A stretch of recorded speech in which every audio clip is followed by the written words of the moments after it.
જૈન બાલિકા સ્કૂલ દ્વારા ભૂતપૂર્વ વિદ્યાર્થીઓના રીયુનિયનનું સુંદર આયોજન કરવામાં આવ્યું હતું, જેમાં 50 વર્ષ જૂની વિદ્યાર્થીનીઓએ આવીને પોતાના સંસ્મરણો વાગોળ્યા હતા અને ફરીથી એકવાર આટલા વર્ષો પછી વિદ્યાર્થીની બનીને પોતાના બાળપણને માણ્યું હતું।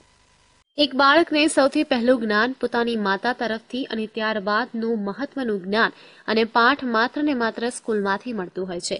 આ જ કારણ છે કે હંમેશા સ્કૂલમાં સંસ્કારના પાઠ સૌથી વધુ શીખવાડવામાં આવે છે અને સંસ્કારોનું સિંચન સૌથી વધુ સ્કૂલમાં થાય છે। માટે જ એક બાળકના સૌથી વધુ સારા અભિપ્રાય પોતાની સ્કૂલ માટેના હોય છે।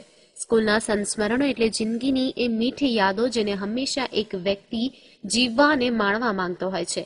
જૈન બાલિકા સ્કૂલ દ્વારા આવો જ એક નવતર પ્રયોગ કરવામાં આવ્યો હતો, જેમાં 1964ના વર્ષથી લઈને આજ દિન સુધીના તમામ વિદ્યાર્થીઓનું રીયુનિયન કરવામાં આવ્યું હતું, જેમાં વિદ્યાર્થીનીઓ દ્વારા ખૂબ જ મજા માણવામાં આવી હતી।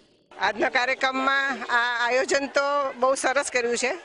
અમારા ગ્રુપના જ મનીષ, કલ્પેશભાઈ, કમલેશભાઈ અને જૂના વિદ્યાર્થીઓ, શિક્ષકો બધા ભેગા થઈને એવું નક્કી કર્યું કે બધા ભેગા મળી અને અમે એવું વિચારીએ છીએ કે ભેગા તો મળીશું, પણ આપને આપણો વિકાસ કરવો હોય, સમાજનો વિકાસ કરવો હોય તો હવેનું ફર્ધર અમારું સ્ટેપ એ હશે કે અમે એક ગ્રુપ બનાવીશું થોડા કે જે મ્યુઝિકવાળા જાણતા હશે એ લોકો મ્યુઝિક સ્કૂલોમાં આપવા જશે ફ્રીમાં, કોઈ ડ્રોઈંગ શીખવાડશે, કોઈ ટીનેજરનો પ્રશ્ન હશે, સિવિલ હોસ્પિટલમાં ફોર્મ ભરવાનો પ્રશ્ન હોય છે, અભણ માણસો આવતા હોય ત્યારે આ બધા પ્રશ્નો અમારા જ વિદ્યાર્થીઓ જે પણ ગ્રુપમાં જવા ઈચ્છે એ લોકો આ કામ કરશે અને સમાજનું અમે આ યોગદાન કંઈ આપીએ એવું અમે સૌ ઈચ્છીએ છીએ।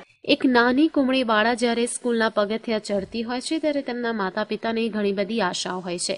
આ જ સ્કૂલમાં જો ભણતર સાથે ગણતર થાય ત્યારે આ જ કુમળી બાળા યુવાની બાદ સફળતાના શિખરો પણ સર કરતી હોય છે। આનું ઉત્તમ ઉદાહરણ જૈન બાલિકા સ્કૂલની વિદ્યાર્થીનીઓ છે। રિયુનિયન દ્વારા 50 વર્ષ જૂની વિદ્યાર્થીનીઓ સાથે ભેગા થવાનો સુખદ અવસર આપવામાં આવ્યો છે, ત્યારે પોતાની યાદો તાજા કરીને, ગીતો ગાઈને, ડાન્સ કરીને અને રમત રમીને મજા માણી હતી। હું વિદ્યાર્થીની તરીકે અહીંયા આવી છું, મારી પણ વિદ્યાર્થીનીઓ અહીંયા મને મળી છે। આ શાળામાં હું 1965થી અહીંયા ભણી અને પાસ કરી અને તરત જ 67માં પાછી અહીંયા સર્વિસમાં જોઈન થઈ। અહીંયા શિક્ષક તરીકે રહી, આચાર્યમાં રહી, રિટાયર્ડ થઈ અને અત્યારે નાના નાના ભૂલકા બાલ મંદિર પણ હું સંભાળું છું। એટલે મારે અહીંયા આ શાળામાં લગભગ 60 વર્ષ થઈ ગયા મારા અહીંયા। એટલે મારી તો આ જન્મભૂમિ કહું, કર્મભૂમિ કહું, બધું એક જ છે। આ સંસ્થા મારા માટે બહુ જ છે, મને એના માટે બહુ જ ગર્વ છે। અને આજે મારી આ બહેનો મને મળી છે વિદ્યાર્થીનીઓ, એ તો મને એટલું બધું આનંદ થાય છે કે હું કેટલી બધી નસીબદાર છું કે મને આટલી બધી બહેનો મને મળી આજે 60 વર્ષે, પણ મારો આ કેટલો મોટો પરિવાર મને લાગે છે।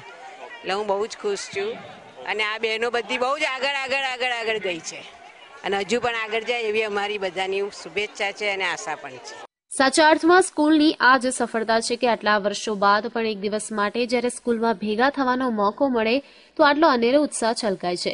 સાચા અર્થમાં રીયુનિયન અને સાથે સાથે એકમેકના સાથે જે રીતે સ્કૂલ દ્વારા સૌથી નવતર રીત અપનાવવામાં આવી છે તે પ્રશંસાને પાત્ર કહી શકાય।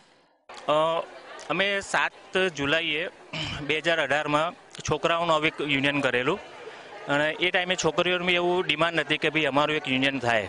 એટલે પછી અમને એવો વિચાર આવ્યો કે ભાઈ આવું એક યુનિયન આપણે શરૂ બાલિકાઓ માટે કરીએ અને અમે પ્રયાસ કર્યો અને બહુ સારો એવો પ્રતિસાદ મળ્યો।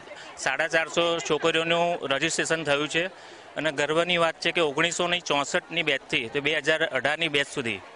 અને બીજી એક મહત્ત્વની વાત છે કે નાની, દાદી, માતા અને એમની દીકરી એટલે ચારેય પેઢી અમારી જૈન બાલિકામાં ભણેલી છે, એટલે અમને બહુ જ ગર્વની વાત છે।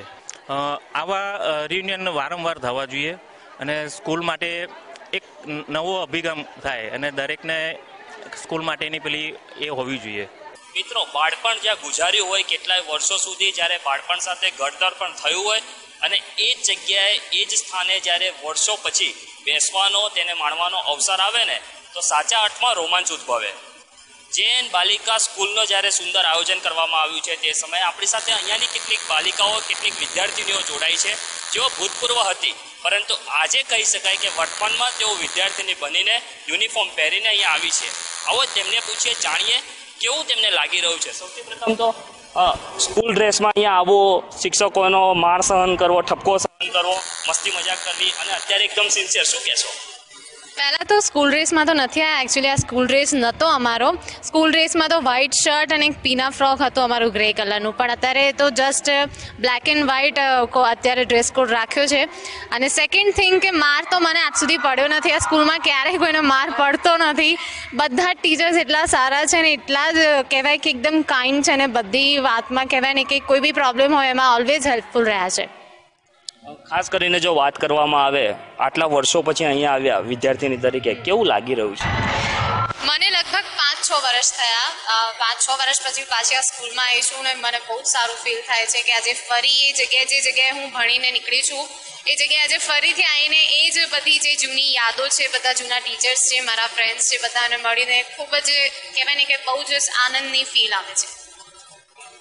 આનંદની જે ક્ષણો છે, લોકો પણ અહીંયા આપણી સાથે જોડાયા, વિદ્યાર્થીઓ આપણી સાથે છે. આવો તેમને પૂછે, તમે કેવું અનુભવી રહ્યા છો? અહીંયા છો, અલગ જ એક રોમાંચ છે, શું કહેશો? હું અહીંયાથી પાસ થઈ અને કંઈક 3 વર્ષ થયા. હું એ પછી બી અહીંયા સ્કૂલમાં આવતી રહું છું દર 2 મહિને, કારણ કે બહુ જ ગમે છે સ્કૂલ. કહેવાય ને એમ બધા ભલે એમ કહેતા કે કોલેજ લાઈફને માણવાની મજા આવે, પણ અમારી તો સ્કૂલ જ એટલી બેસ્ટ હતી ને કે અહીંયા તમારે બંક મારીને બી બેસવું હોય ને તો કેમેરાની નીચે બેસી શકો. બહુ જ મજા કરી. અને આજે ફરીથી અહીંયા આવીને રિયુનિયન થયું છે તો અહીં જે એક બધા ટીચર્સને મળવાની, લાગણીઓ વ્યક્ત કરવાની જે એક મજા છે ને એ બહુ અલગ છે.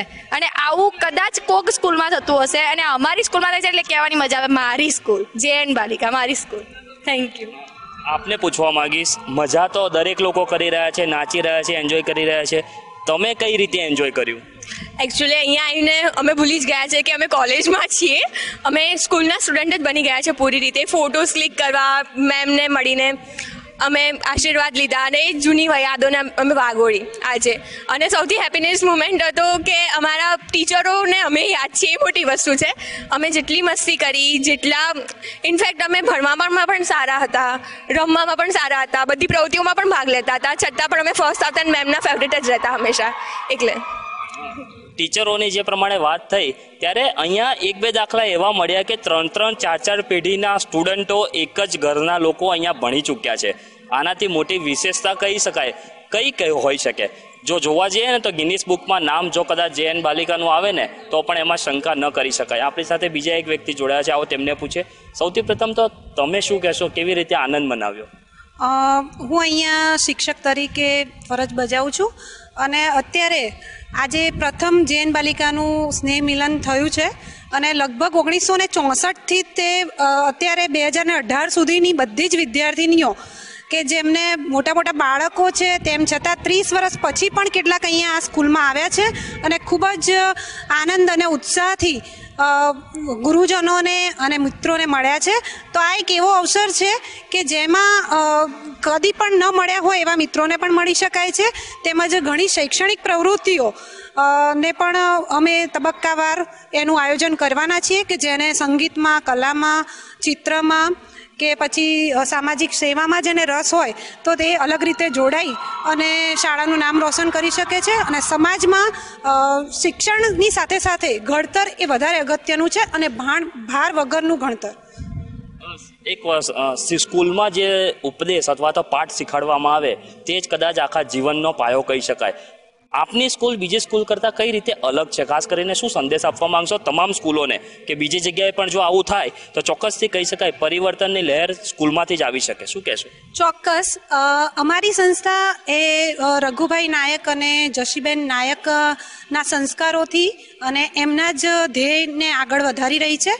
અહીંના દર શનિવારે અમારી ઇત્તર પ્રવૃત્તિ થાય છે કે જેમાં જુદા જુદા કાર્યક્રમો થતા હોય છે, જેમાં વક્તૃત્વ સ્પર્ધા, ચિત્ર સ્પર્ધા, અલગ અલગ પ્રવૃત્તિઓ કે જેમાં બાળક ફક્ત શૈક્ષણિક સિદ્ધાંતથી નહીં પણ શિક્ષણની સાથે સાથે જુદા જુદા પ્રવૃત્તિમાં જોડાય છે અને બાળક પોતાની રીતે ખીલે તેવા બધા જ પ્રયત્નો અમારી શાળામાં થાય છે.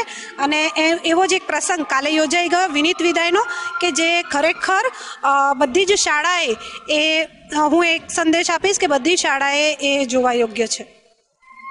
સાચા અર્થમાં JN બાલિકા સ્કૂલનો જે આ પ્રસંગ છે, જે આ સુંદર કામ તેમના દ્વારા કરવામાં આવી રહ્યું છે તે ચોક્કસથી કહી શકાય ખૂબ જ અદ્ભુત છે, ખૂબ જ અનોખું છે, ખૂબ જ રમણીય છે. ખાસ કરીને જ્યારે આટલું સુંદર આયોજન છે તે સમયે એક બીજા પણ એક ટીચર્સ આપણી સાથે જોડાયા છે. આવો તેમને પણ પૂછે તેઓ કઈ રીતે આ બાબતને જોઈ રહ્યા છે. ટીચર તરીકે પહેલાં તો સ્કૂલ વિશે શું કહેશો, વિદ્યાર્થીઓ વિશે શું કહેશો અને આ આયોજન વિશે શું કહેશો? હા, ટીચર તરીકે હું એવું કહીશ કે મારા તો કેરિયરની શરૂઆત જ આ સ્કૂલથી થઈ અને મને અહીંયા ઘણું બધું શીખવા મળ્યું. કલ્ચરલ એક્ટિવિટીઝથી લઈને સ્ટડી સુધી લઈ જઈએ તો બધે એવું કહે છે બધા કે અત્યાર સુધી કે સ્ટડી કરે તો એક્ટિવિટીઝ ના કરી શકે બેલેન્સ, અને અત્યારે આપણે જોઈએ છીએ કે બહાર આપણે આપણા બાળકોને કંઈ કરાવવું હોય તો 300-500 રૂપિયા આપીને એક્સ્ટ્રા એક્ટિવિટીઝ કરાવવી પડે છે. જ્યારે અહીંયા આગળ તેમને ડાન્સ, મ્યુઝિક એન્ડ ઇલોક્વેશન એસેટ્રા ઘણી બધી એક્ટિવિટીઝ, કલ્ચરલ એક્ટિવિટીઝ જેમ કે ડ્રોઈંગ છે, પછી ડ્રામાસ છે, એની બધી અલગ અલગ પ્રેક્ટિસીસ આપવામાં આવે છે. એ ઉપરાંત અમે એક્સ્ટ્રા ક્લાસીસ રહીને એમનું સ્ટડી પણ બેલેન્સ કરી આપીએ છીએ અગર એમનું છૂટી જતું હોય પ્રોગ્રામના લીધે તો એ રીતે આ 7 to 12:30 નહીં પણ અમે ટોટલી પૂરો દિવસ એ લોકો સાથે ગાળીને આ કામ કરતા હોઈએ છીએ. એટલે આ સ્કૂલ છે એ બધા કરતાં ડિફરન્ટ છે કારણ કે ઓવરઓલ ડેવલપમેન્ટ સ્ટુડન્ટનું અહીંયા થાય છે. એક સ્કૂલની સફળતા જોવા જઈએ તો એ ત્યારે જ કહી શકાય જ્યારે 1964 અને 65ની વિદ્યાર્થીની રહી ચૂકેલા એવા નાની અથવા તો બા આવીને એમ કહે મારી 3-4 પેઢી અહીંયા જ ગઈ છે અને અહીંયાથી સફળતા પ્રાપ્ત કરી છે. સાચા અર્થમાં સલામ છે આ સ્કૂલના તમામ એવા શિક્ષકોને જે લોકો આટલું સુંદર અભ્યાસની સાથે ઘડતર પણ કરે છે. તે સમયે જરૂર છે તમામ સ્કૂલોના સંચાલકોને આ બાબતથી ઉજાગર થવાની, આવા નિર્ણયો લેવાની. JN બાલિકા દ્વારા જ્યારે સુંદર આયોજન કરવામાં આવ્યું છે ત્યારે પ્રશંસાને પાત્ર તો તેઓ છે, ત્યારે જોવાનું રહ્યું આમનો આ પ્રોગ્રામનું જે માહિતી છે તે બીજી સ્કૂલો સુધી કેટલું પહોંચે છે અને ખાસ કરીને બીજી સ્કૂલના લોકો કેટલા જાગૃત થાય છે અને સફળતા પ્રાપ્ત કરે છે. કેમેરામેન નિખિલ ગેહલોત સાથે રવિ રાઠોડ, લાઈવ ગુજરાત ન્યૂઝ, અમદાવાદ.